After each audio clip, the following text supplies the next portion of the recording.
Look around you. Prison is being built. A high-tech, cashless society control grid.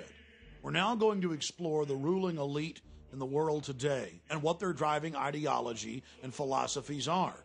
We'll also look at their minions, the people that slavishly serve them.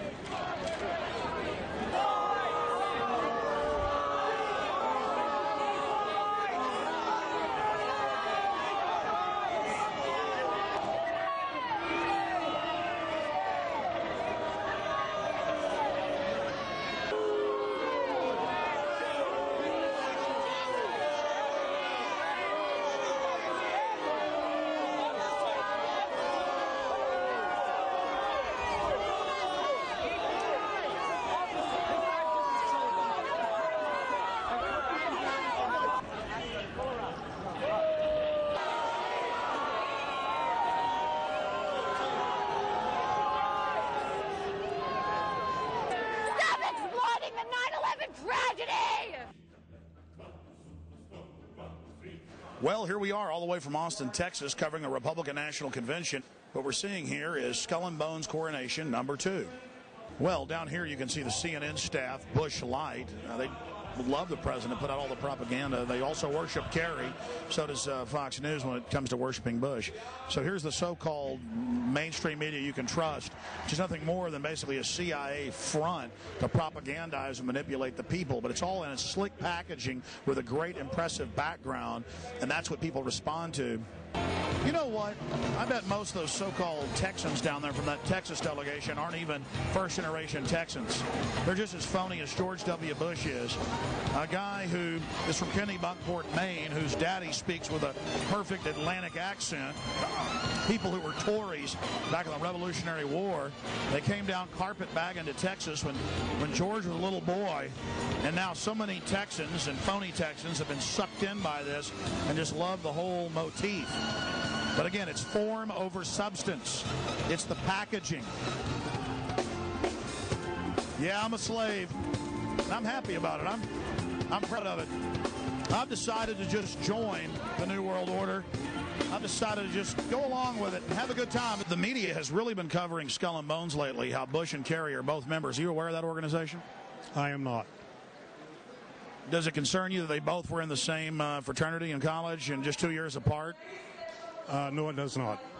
Just one hell of a coincidence that 15 members each year out of 290 million people and the 2 presidential candidates are Skull and Bones. I would say that's a coincidence. I would say that's a coincidence. Yeah.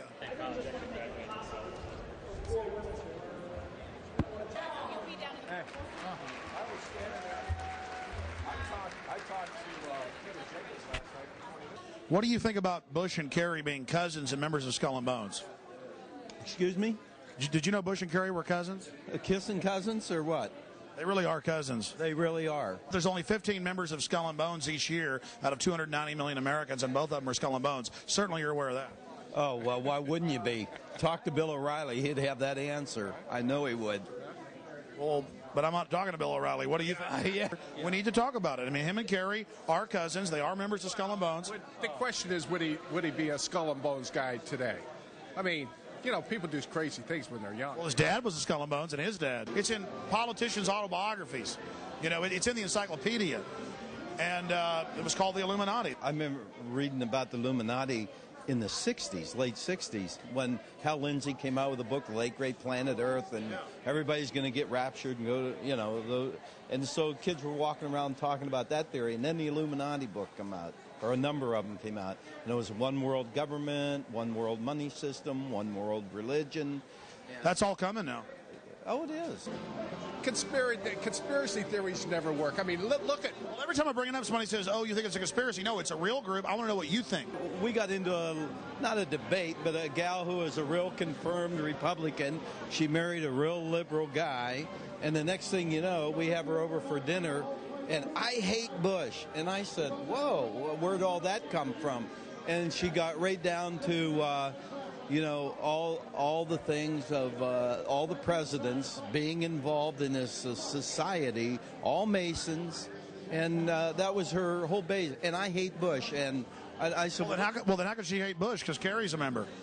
Well, yeah, that's a good question. A lot of people aren't going to know what Skull and... I don't really know what it is. I know he was a member of it. It's some secret society, and it's so secret I can't talk about it. Yeah, by the way, you better watch yourself.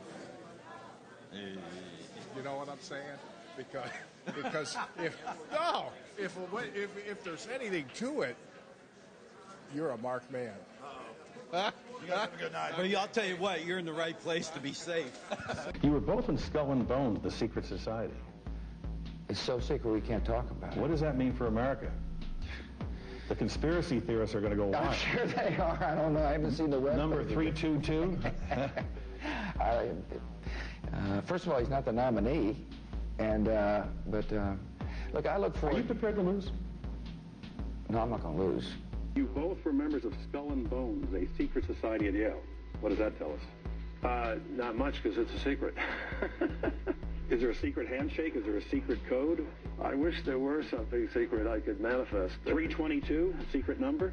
There are all kinds of secrets, Tim, but one thing is not a secret. I disagree with this president's direction. Most people don't know the Order of Skull and Bones at Yale is simply one chapter in a larger global organization known by many as the Illuminati. Its symbol is a skull and crossbones and the number 322. Skull and Bones is the name used by the uninitiated or non-members. The true name of the organization is the Order of Death or the Order of the Death's Head. George Bush and John Kerry have both been initiated in the same way. They swore an oath to the tomb, to the order of death above all others, and to wage eternal war against all of humanity. In April of 2001, ABC News was able to get a few minutes of video of a small portion of the ritual that's conducted outside in a courtyard. What they witnessed was macabre, chants of death equals death and devil equals death, accompanied by mock human sacrifices. President Taft was a prominent member of Skull and Bones, and in 1900, he became the first president to visit Bohemian Grove in Northern California, a satellite of Skull and Bones. For 3 generations, the Bushes have been members of Skull and Bones, and for 3 generations, they've traveled to Northern California and the Bohemian Grove. There are many prominent foreigners, like German Chancellor Helmut Schmidt. Ronald Reagan, Richard Nixon are pictured here in 1957 at the Bohemian Grove. Both men wrote about the organization in their public memoirs. Schwarzenegger is a reported visitor to the Bohemian Grove, as well as former President Jimmy Carter.